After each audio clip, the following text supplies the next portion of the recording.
Last week, Pastor Brent's sermon was on being considerate. It was very practical and helpful. So this coming Sunday, Pastor Bruce's sermon is on submission.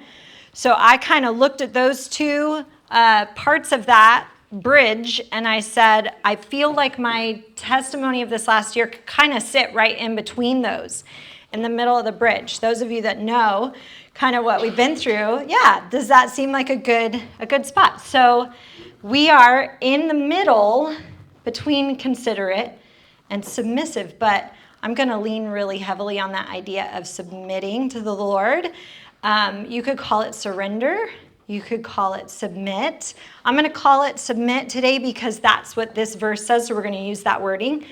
And I want to say right off the bat, I'm going to talk mostly about my learning to submit to the Lord, and I'm not going to talk directly about submitting to others, even though there's that fantastic verse in Ephesians that says to submit to each other out of reverence to the Lord. So whether that's submitting to our husbands, submitting to those in leadership around us, submitting to our authorities or our bosses, I'm just going to say right off the bat that as we submit to the Lord, those other acts of submission will just flow.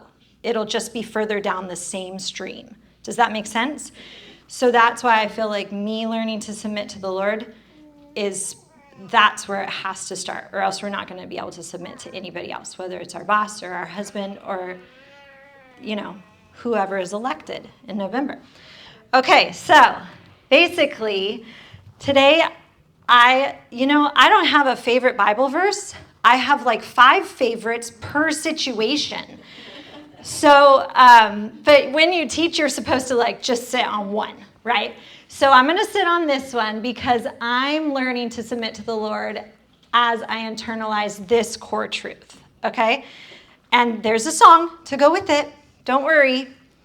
There's a song at the end that I will play for you while we do our little art exercise. So, and we know that in all things God works for the good of those who love him, who have been called according to his purpose. So that is you.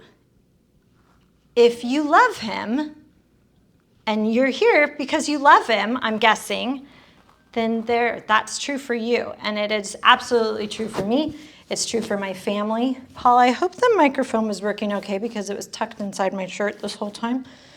I'm juggling 2 microphones, the live stream microphone and the handheld microphone. We'll see how this goes. Okay, so if you haven't met me yet, my name is Crystal Nachtigall. I get to be your children's pastor here. But when I'm not here working, I have a beautiful family. My husband of 20 years, Josh, and I have these 3 charming young people. Evelyn, who's in the Dodger hat, she's 15. Violet in the pink hat is 13. And Sam, right here in the green, is 11.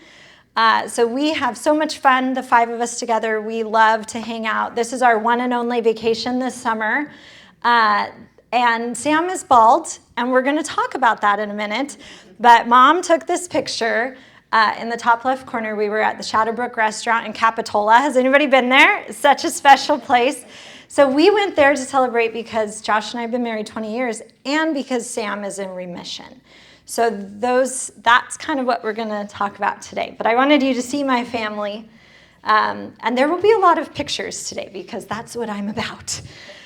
Okay, in Kids Church, several of my Kids Church teachers are going to recognize this. In Kids Church, we are doing this super fun series this year called The Big Picture, where we look at the entire Bible and we're pulling out the big picture of the whole Bible. And for the sake of the kids, we are explaining it as the Lord is my shepherd.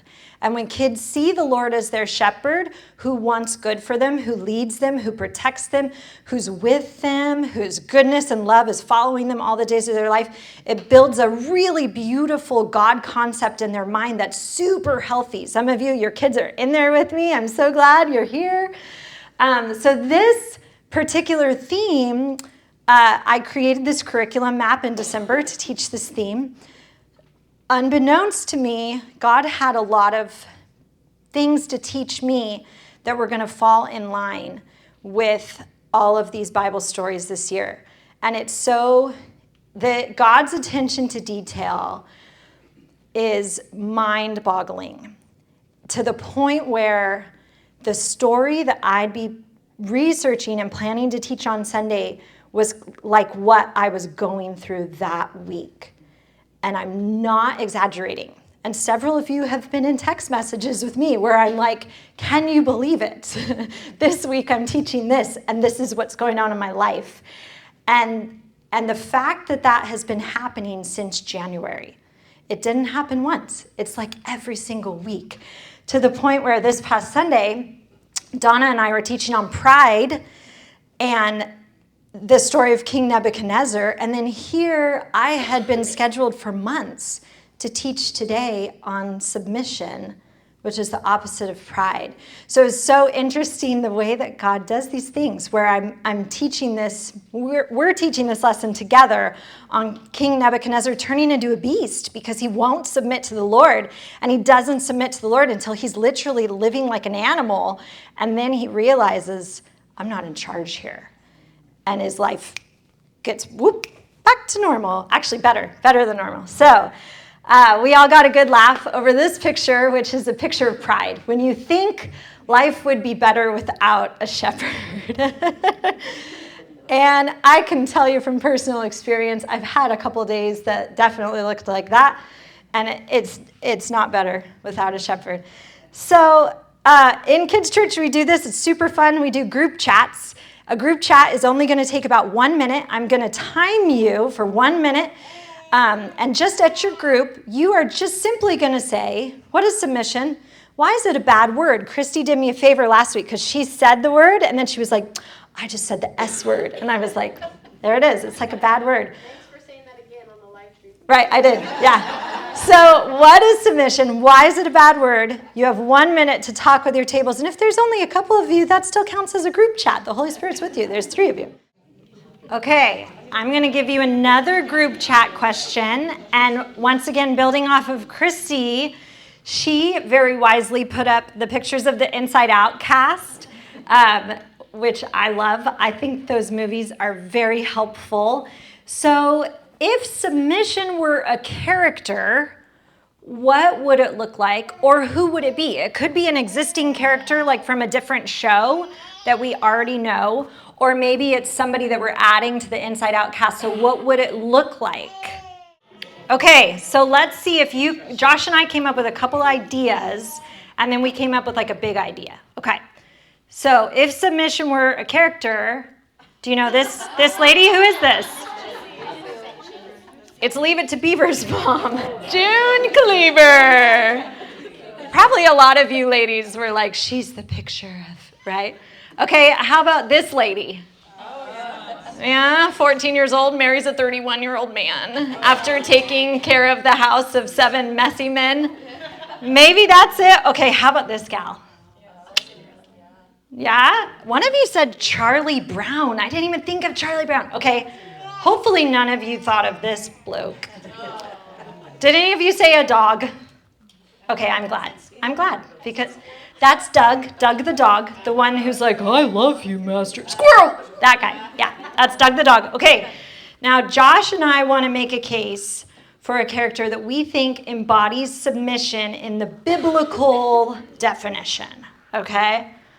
So if submission were a character, who's that? You know him. Who is that guy? That's Aragorn, the rightful king of Middle-earth. Now, here's why we think this guy deserves to be our character for submission.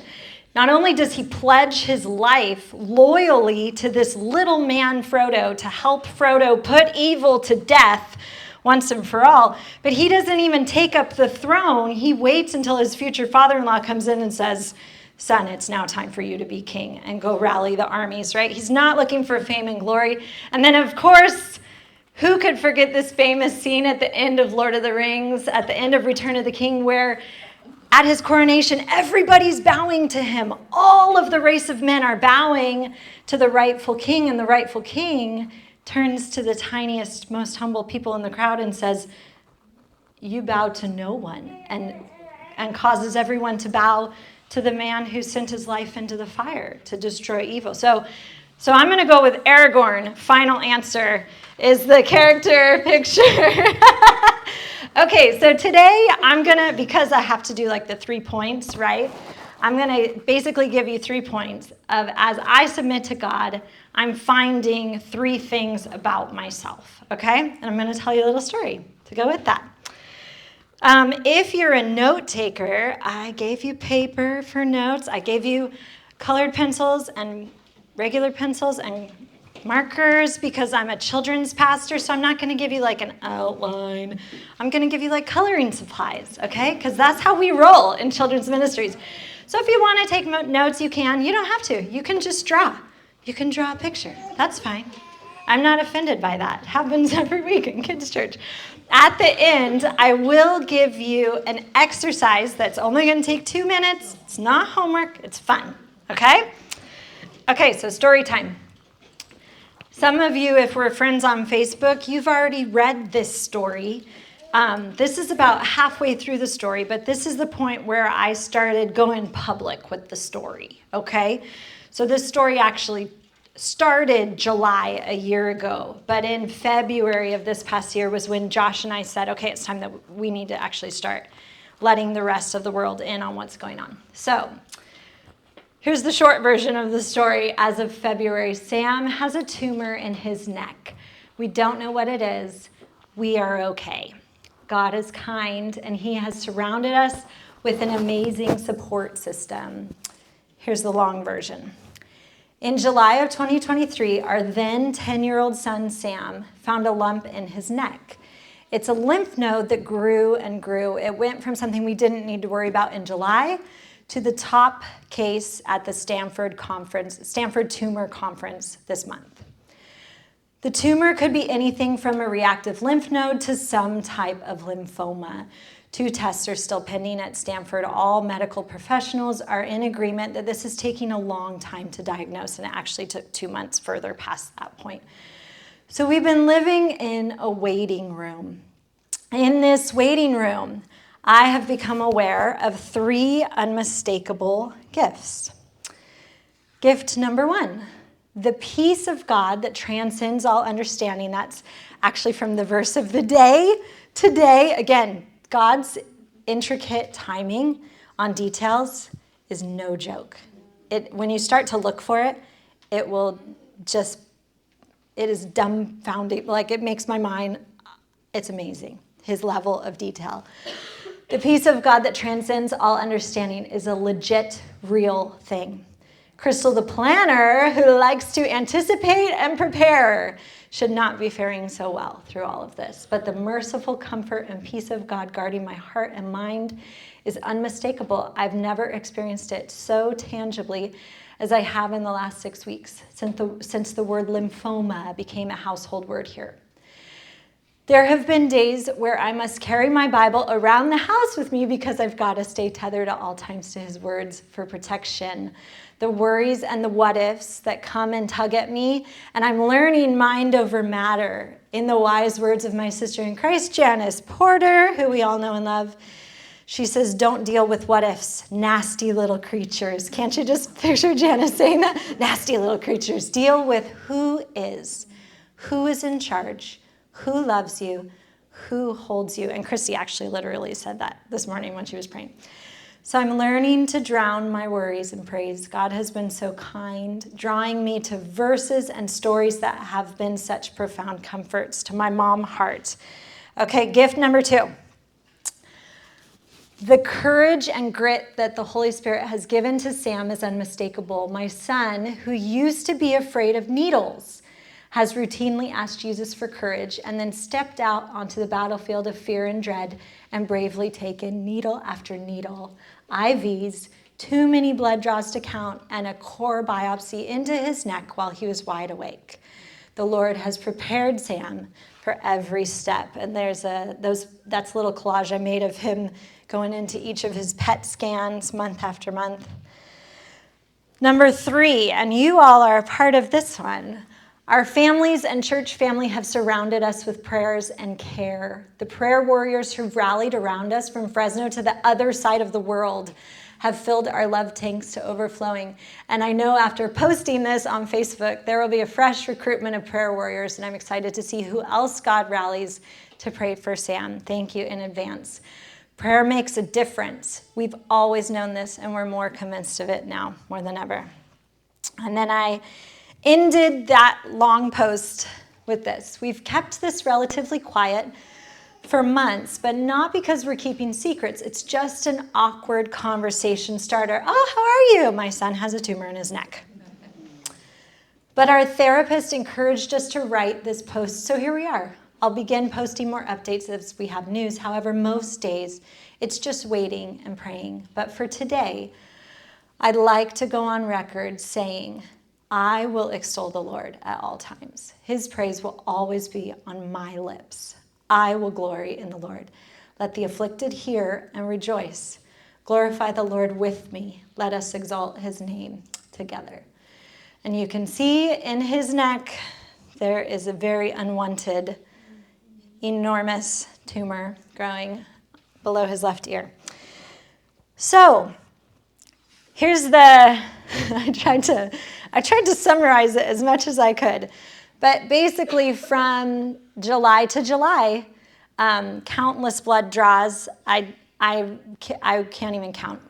1 ultrasound, 1 MRI, 4 CTs, 3 PET scans, 2 more for next month, 20 total biopsies, 4 anesthesia procedures or surgeries where he's put under 4 different times, and 1 more next month. 8 months in, we finally got a diagnosis, praise God. So it's called nodular lymphocyte predominant Hodgkin lymphoma. So it's a rare form of Hodgkin with a fantastic prognosis in the century in which we're living. So praise God that he was born when he was born. 9 months in, he had a resection surgery of the large tumor. And then shortly after, 3 new tumors grew up in its place. Then he had 9 weeks of chemo, 1 surprise anaphylactic reaction to an unknown trigger. We still don't know what that was. That was next level parenting. And then 1 year later, we are officially in remission. So, as I submit to God, I am finding deeper connections with God and others. When Brent talks about connecting in community, he's not just making that up because he wants you to get plugged in at church. This is literally how we get through hard things, and this is how we help each other because we're connecting in community. We need each other, and we were able to see who are our friends, who are our family. And there were some people we thought, they weren't interested in being a part of this, and then others where it was I had no idea the depth of compassion this person was capable of. Our friend shaved his head when he found out Sam was going to have to do chemo. He said, will he lose his hair? Yeah, he'll lose his hair. I don't want him to feel alone. I'm going to go home and shave my head. That was amazing. I had no idea that boy was capable of that. So many of you gave him toys and things to just make his day better. What a difference that makes. How far a Lego set can go to just bring a little boy joy. The church staff and all the interns came and flamingoed our lawn. Their sign says, Flamingo Sam, love your flock. And it's a bunch of the summer interns and staff. And it was over 110 that day that they did that. And you may not know, Sam came to work with me every day between January, and he really only went to school for a few weeks. Between then and the end of the school year. And so we just kind of put him to work. Remember all the names that we had up on the cross for Easter? Sam put those up and took those down for all you. So that was little Sam. You may not have known. He was serving his church. Ashley, in the top left, she is actually my niece, and she paved the way. She went first. She had cancer first in our family, and she beat it. And so her relationship with Sam really grew through this, and they were survivors together in that. And then his relationship with his sisters, the love that my children have for each other after being through this, the relationships are deeper. So again, in all these things, God's working for the good. And we might not have anticipated those deeper relationships at the beginning, but coming out of it, like, I know who my people are. I know who my friends are. I know who's got my back. I know who I can text when I'm not okay, you know? And I don't know if I would have been able to say that a year ago. I don't know if my son would have been able to. So as I submit to God, I'm finding deeper connections, deeper relationships with God and with others. And I learned to shift my perspective. So I'm going to explain that. So I figured out pretty early on in the waiting room that I didn't want to be in charge because my ideas actually weren't good and I wasn't really getting anywhere. And because there was such a long period of waiting, I had to really learn to shift my perspective and to get to the point where I was just praying for God's will. Because I got to the point where I didn't really want my own will. My own will wasn't happening, and it didn't feel safe and fruitful. And what God had for us felt like that's where the good is, right? Or as the lady that writes the Bible recap, that's where the joy is, right? And so I got to the point where I didn't say, Jesus, take the wheel. But I was like, okay, wherever you want to go. But then I found this, so I had to show you. It says Jesus next to all the wheels he has taken. My girls and I thought that was so funny. Okay, so when we're shifting our perspective, what we figured out was that, like, you have to learn to look for the joy. And when we're raising little kids, we don't realize how important obedience is. Like, we teach our kids to obey because it's like your kids got to obey. But we don't realize as parents how important it is that your child obeys you until they have to sit still wide awake for a needle to go in their neck for like 10 minutes, right? That's a different level of obedience. And when we teach them when they're, Cassidy and Dawson's age, we don't realize that the long-term effects of our children obeying mean that they will submit to God. They'll be ready to follow the Lord. They'll be ready to walk into scary things and put on their own chemo shirt. So this is Sam's chemo shirt. It says Samwise the Brave because Lord of the Rings. So my mom made this chemo shirt for Sam because the hospital recommends these so that children don't have to be taking off their shirts all the time. How vulnerable is that, right? Like, for these sweet little kids to have to take off their shirt, that's not okay, or to unbutton their shirt. So they have these shirts. Yes, girl, I'm not offended by you. I get it. This part's tough. So the zippers, you can see in the picture, the zippers enable the hospital staff to access his port, which is right under his collarbone, so that they can give him medicine and collect his blood and do all sorts of stuff right there. But here's part of shifting our perspective. Throughout the whole process, I never had to tell my son, go put on your chemo shirt, or go put on your shirt, your Samwise shirt, because he doesn't want to go. He doesn't want to do all this stuff. No way. But he chose this perspective of, I'm doing that to myself. I'm putting on my own shirt. And every morning when he knew we had an appointment, his shirt was laid out on his bed the night before. He was ready, like a warrior, like Aragorn, submitting to the will of God, putting on his own shirt. So when he gets to the hospital, he's ready. He's ready to unzip. And that is a powerful symbol for a little boy, for an 11-year-old boy, to be like, I'm putting this on myself. They don't do everything to you. There are things that you do for yourself, and you can be powerful. Another example, can you see what's on his head? So Nancy made him, what are these? Do you recognize this? It's a prayer shawl. She made him one the night before his first anesthesia biopsy, and he carried it in with him. And then for every anesthesia after that, he was going to take it in with him. And they would always ask, what's this? What are you bringing with you into surgery? This is my prayer shawl.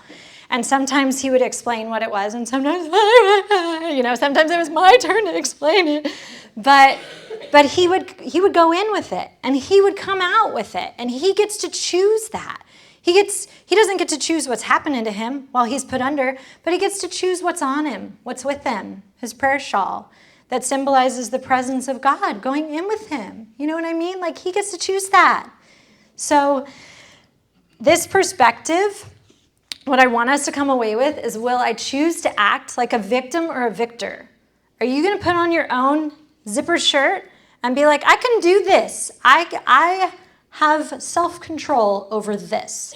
I don't want them to do these things to me, but I'm accepting it. I'm submitting to it because it's going to save my life, and he knows that. And I think when we go into hard things, sometimes we get that victim, why, God? And I've asked that question, and I actually have come to some peace about it, but that's a talk for another day. But I think we change our attitude. We don't have to go in as a victim. Things don't have to happen to us. And that's part of why that song, Never Walk Alone, the first time I heard that song, I came to Christy pretty quick afterwards and I said, the children at our church need to know this song. They need to know that they've never been abandoned. They've never walked alone. They're not left with nothing. God is their inheritance. And that song is full of some really powerful, big picture Bible truths that I told her, I need the kids at our church to know this song. And they do. They love that song. Okay, another way that we changed our perspective is when we talk about a cancer victim, we don't call him a victim. We call him a warrior, right? Ashley's in a program at the hospital. They don't call like cancer victims or cancer, they call them survivors. The program that she's in is called survivorship. And that's the way that we need to think of these things. These are warriors. And I think when we change our perspective and we kind of rebrand it's got a new tone. Do you see what I mean? It's powerful.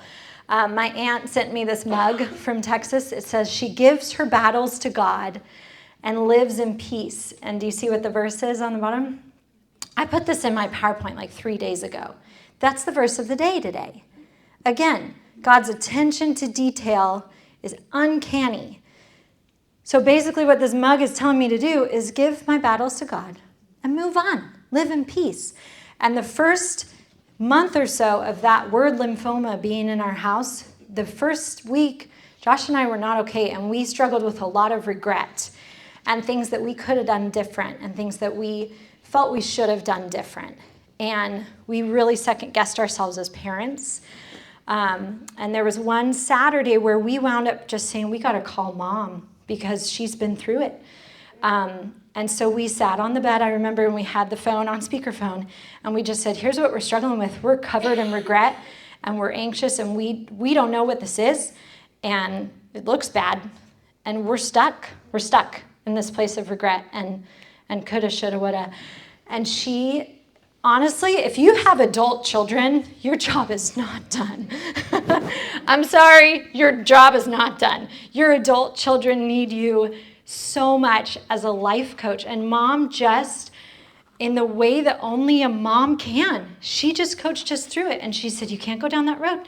You can't go down regret. You can't think of all the things you could have done different because God knew. God knew what you were going to do. And all the days ordained for each of us are written in his book before one of them came to be. That's Psalm 139. And God knows. He knew what you should have or could have done. That's not the way he's thinking of it. You got to get in the word. You got to find a couple promises. She said, just cling to the promises of God. Find a couple promises of God that work for you and cling to them and just keep coming back to them. Just keep being thankful. Just keep giving it. Stay in the present. And it was like a turning point. It was like, that's what we needed. We just needed a mom to coach us through it. And we got back on our feet and we changed our perspective and we got out of that, what have we done? To, okay, which promises are working for us right now? And Romans 8:28 and Psalm 23, which was a crew song that Josh was literally writing and recording that month. He'd already started writing it. Psalm 23 became this mantra in our house. The timing, again, see what I mean? So will I be a worrier or a warrior? It's my choice. I get to choose today. Am I going to worry about it? Or am I going to give it to God and go do my dishes and go out in the garden? Go be a warrior. Don't sit in it. Okay, here's a story. And then we're going to do we got another group chat after this. Okay, this was a terrible day. I'm just going to call it what it is. So this is like day 3 or 4 after chemo round 1.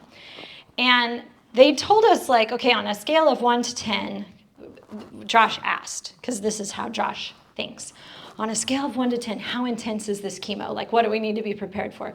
So helpful. If you have a medical appointment and you need a really helpful person in your medical appointment, either take Marilyn or Josh, okay? So they said, on a scale of 1 to 10, it's a 2 or a 3. Great. Cool. We're in. Sign us up. 9 weeks. Okay. So Friday morning, after receiving chemo on Tuesday, he woke up and he couldn't open his mouth. Couldn't take his pills, couldn't eat or drink. His mouth is full of sores. Okay, so I texted the nurse, hey, here's what's going on. She said, that could quickly become life-threatening. You must come in right now. So he went in, he put on his chemo shirt. He didn't do much talking because it hurt. So we went in, and Dr. Vonda Kraus, does anybody know her? I guess she lives in this neighborhood. So she's like the senior oncologist that started the whole clinic at Valley Children's. She's probably in her 60s. I'm not a great judge of age. So she walks in, and she's wearing her Hawaiian shirt because that's how she rolls. And it's a Friday. And she says, baby, let me just take a quick look in your mouth. And he just parts the little red seeds just a half an inch. And she goes, we're going to get you some morphine, and then we're going to talk. And so we gave him some morphine, and then we talked. And basically she said, this is highly unusual for us to see side effects this quickly and this extreme like this. So here's what we're going to do. Sam, do you want to stay at the hospital for the weekend, or would you like to go home? Okay, well, he wants to go home. Okay, he's his father's son. He's ready to go home right now. He didn't even want to come in. So he's ready to go home. So she says, okay, listen, if you want to go home, you need to show me that you can eat and drink something, because if you can't, I can't let you go home, honey, because that's not safe. So I think it was 5 hours later, she said, you can go down to the cafeteria. You got about an hour to prove it, because then the clinic's closed. And I can't let you go home unless you eat and drink something on your own. Otherwise, she just has to automatically admit us. So we go down to the cafeteria, and soup is kind of our only option, because he can't chew. His teeth he said his teeth hurt so bad. So we get some soups, couple options, because, maybe the ginger carrot isn't as good as the Italian wedding. So we try them both. And he's having a real hard time, and he can't really get it down, and it just hurts so bad. And so we're sitting out in the courtyard, and he's crying, and I'm crying, and I didn't pack any clean underwear to stay for the weekend, and I don't want to be here, and he doesn't want to be here. And the Lord sent us some friends. Do you see the friends? If you know Sam, you know that a bird is as good as a whole hour of entertainment on video games. And the Lord sent us this whole little flock of sparrows. You know what the Lord says about sparrows? Do any of you know that passage about how much more value is your life to me than sparrows? And he knows even when a little sparrow falls. So he sends us all these sparrows, and they come that close, 2 feet away.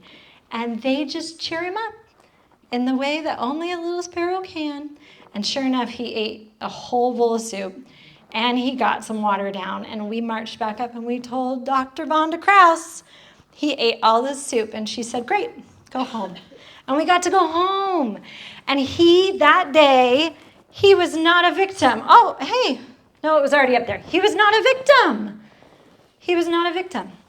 That happened to him. He got all those sores in his mouth. That was a bummer. But he chose to eat that soup, and he chose to go home. And he got his way. He got to go home. And she sent us home with some magic mouthwash that made our weekend Definitely, it tasted real foul, but we got it. We made some progress. And then we learned the popsicle trick, that if you eat popsicles while you're receiving doxorubicin, you don't get the mouth sores. Isn't that a good life hack? Okay. Just, if you need to make a note of that one. Okay, so last group chat, and then I have a funny object lesson for you as we kind of start our descent to land, as Brent would say, to land the plane. Okay, here's your last group chat for 1 minute. Why do we have tests, like assessments? Why do we have those? Okay, go.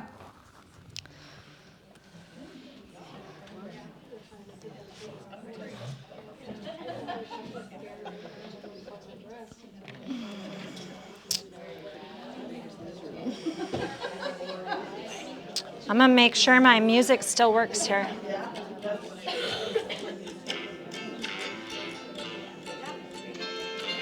Is it coming through there? I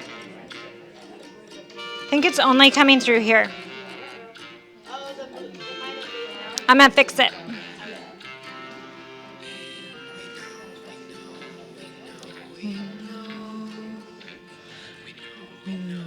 I'm checking it now because we got 5 minutes if it doesn't work.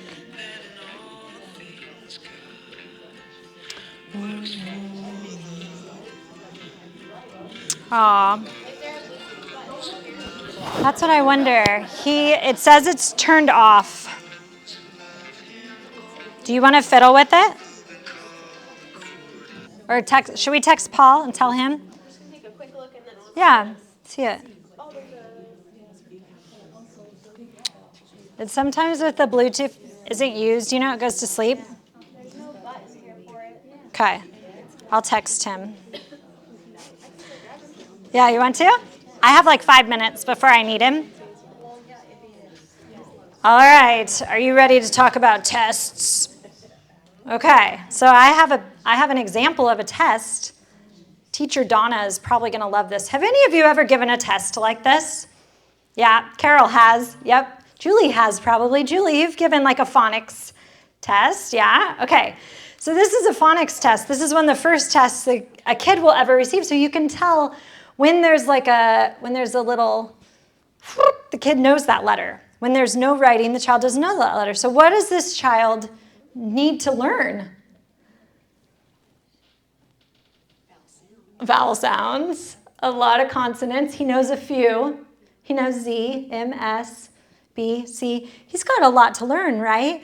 So as a teacher, you could design lessons for this child based on what he does and doesn't know.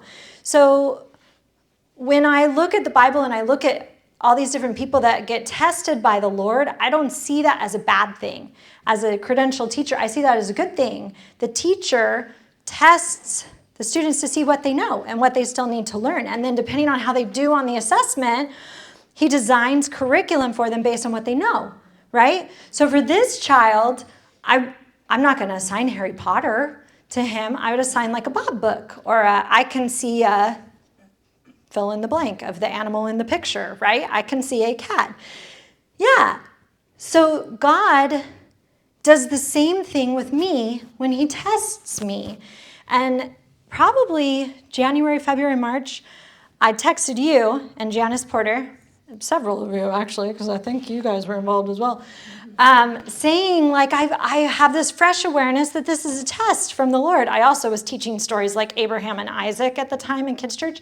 This is a test from the Lord, and it was so helpful for me to just see this is a test. The teacher is designing curriculum based on what I know and don't know. And so that awareness was really helpful for me as a teacher. And it was right around that same time that Abraham and Isaac and Jacob and all these other characters that are tested right in front of us in kids' church. It was so helpful to see. You want to try it? Oh, tech support. Go team. Okay, so while they're syncing that up, I'm going to invite up my lovely volunteer assistant, Sarah, the birthday girl. So let's give her a hand while we set up our little, yeah. I got a red face from all the tears. Yeah. You know me, you know that. It's my fault. It's my fault. Okay, and Paul's going to set up our tech. I need your face. Yeah. Oh, you do actually need There my it face. is. There it is. Okay. Christy, I'm going to move I'm going to move your baby here. Oh, you fixed it, Paul. Ready whenever you are. Oh, you're such a good teammate. Okay, Sarah, now, this is called the danger box. I'm going to pick up my mic again. Okay. The big reveal, okay? Don't touch it. Okay. It's dangerous, okay? Okay. Were any of my kids' church support teachers in with me the day we did this? Okay. Okay, so this is called the danger box, okay? We used this in kids' church when we taught the story of Abraham and Isaac. Okay. Because God asked Paul, I'm sorry about this mic. It just keeps falling down my sweater. Okay. God asked Abraham to take his son Isaac up on this mountain and sacrifice him to the Lord. That feels pretty dangerous to me. Anybody else? Yeah. Okay. Well, he did it. He took his son all the way up the mountain and he laid out the wood and he tied his son up. And his son is like 20, give or take 5 years. His son could have taken him down and been like, and run back down the mountain. Isaac could have turned around and sacrificed dad, okay? So they're up on the mountain and both of them are going along with this. They are both submitting themselves to each other and to the Lord. And then in the middle of the moment, and I will tell you, a year ago, I thought this was the lamest Bible story ever. No way, never going to teach that. Don't even like that story. And then here I was in February, I was teaching it, okay? So here's what happened. He gets the knife, and his son is like laying on the wood, and suddenly the Lord is like, hey, stop. Nope, don't kill your son. See that ram over there? Sacrifice the ram instead, which is supposed to be like a symbol for Jesus, right? He's the lamb that takes our place.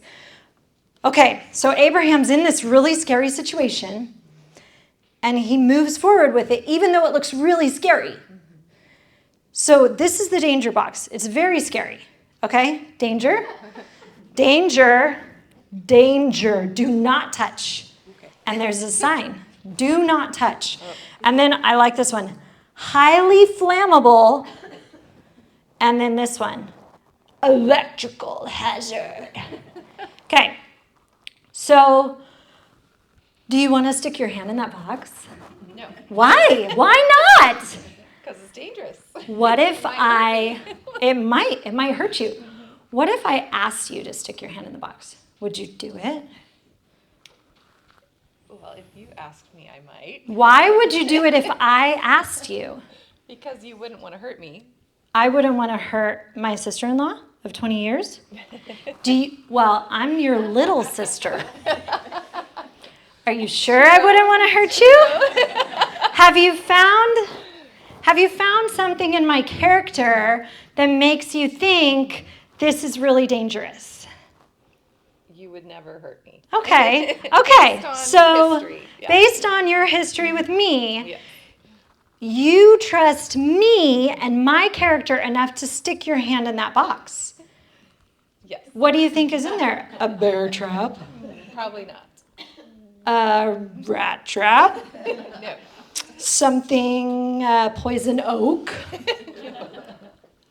What do you think's in there? There's something in there that I chose just for you. Oh. Well, that makes me want to stick my hand in there. So now that she knows that the test is designed for her, because I texted her yesterday, hey, will you put your hand in a box for me? And I didn't tell you, it's a danger box. I just said, it's good. It's just to prove that you trust me. Yeah. So she doesn't know what's in there, but I knew it was her. So I put something in the box specifically designed for her. It's not a chicken, but that was an option that I considered. But I decided it would be too noisy. Okay, so what do you think I would put in there for you? Maybe a plant or flower or something with art. I don't know. Okay. I don't know. Okay, so now that you know there's something good for you in the danger, do you want to go into the danger? I'll stick my hand. Okay, try it. Okay. Oh, I know what it is. She What definitely is knows it? me. Avocado. And She knows me. how do they feel? How do they feel? Perfect. Like dinner? Oh yeah, today. I can eat these today. She's going to eat it. Look at how happy she is. She did the dangerous test designed specifically for her, I will enjoy these. and she got a gift. Okay, give her a hand. Give her a hand. Good job. You did it. You get to keep those too. How lame would that be if I was like, now you have to give those back? The original child that we did it on was Audrey Beloyan. Do you know her? Sweet with the red hair. And I put a little stuffy in there. So when she put her hand in, it was like, oh, I know you. Happy birthday. Okay, so when you're going into a dangerous situation, like Abraham and Isaac, like this mama, walking my kid into the oncology clinic or to surgery where they just keep slicing into his little neck, do I trust that in all things God is working for my good? So am I going to go into these dangerous situations knowing that there's something inside that's good, even though that's dangerous? That tumor is pressing against my son's jugular, and for you to remove it, you're going to have to get all up in that really important space in his body. That's dangerous. But I trust that there's something good on the other side. Do you see what I'm saying? Okay, and then this question that I had to wrestle with, do I trust the character of God? Do I trust that he's nice? Because he could just end it. We've seen, the fear of the Lord says he's powerful. He can wipe out Sodom and Gomorrah. He can cause floods. Do I trust the character of God on behalf of my child? I had to grapple with that. And then the last one, victim or victor? How are we going to go in? Are we going to go in as a victor and stick our hand in the box and say, this is scary, this is dangerous, I'm going in because there's something good on the other side? So as I submit to God, I'm finding deeper connections, deeper relationships. I'm shifting my perspective, and I'm learning to count my blessings. And that's what we're going to end with. That little song, remember that old hymn? Count your blessings, name them one by one, right? Count your blessings, see what God has done. Count your blessings, name them one by one, and it will surprise you what the Lord has done. Remember that? That is solid theology, folks, okay? They nailed it. So I've taken up this practice of just counting them, and I stopped at 12 because I ran out of space. But sometimes this is what I would do on those hard nights. I just count them. Or when we're sitting there in oncology and it's a real mess and Sam feels really sick, just come up with them. Dr. Krause, she's a blessing. Patricia, she's a blessing. Oh, Victoria was here today. She's a blessing. We love her. And you just count them. And it works. It's magical. So what I'm going to do for us now, I'll leave it up for a minute because it's fun. But what I'm going to do is I'm going to put on the song for Romans 8:28 because it's darling. My husband wrote it. And then Evie played 2 different clarinets on it, so it's super special. But while the song is playing, your paper is really long because a lawyer donated a bunch of legal-sized paper for us in kids' ministries. But there's a lot of room on there to count your blessings. So I want you to choose a danger box in your life. Choose a test. And it could be something you went through 20 years ago. Actually, that might even be easier. Could be something you went through 8 years ago or 5 years ago, or maybe something you're in right now. And what are the good things that are hidden inside that you didn't know when you stuck your hand in the danger box? You didn't know out of that test were going to come all these blessings. You wouldn't have picked that test. I wouldn't have picked this test. But now on the other side of it, I could fill slide after slide of blessings that have come out of it. Can you? So that's a long paper. How many blessings can you count? Maybe you got a couple tests. Maybe you need all that paper. I put a lot. So count your blessings. Name them one by one on the paper. What good has come out of your trial? Okay. If you want that song, it's a cruise song. So just text me and I'll send it to you. Aunt Val Valberg asked that I show you the Bible Project video for Mark. So I'm officially done. I'm done talking to you, but I'm going to turn on the Mark video. It's 9.5 minutes long. But like after that, you're done. So you can stay and watch it, or you can keep working on counting your blessings. Some of you are filling the whole page. I'm so proud. So here comes the Mark video, but, be free.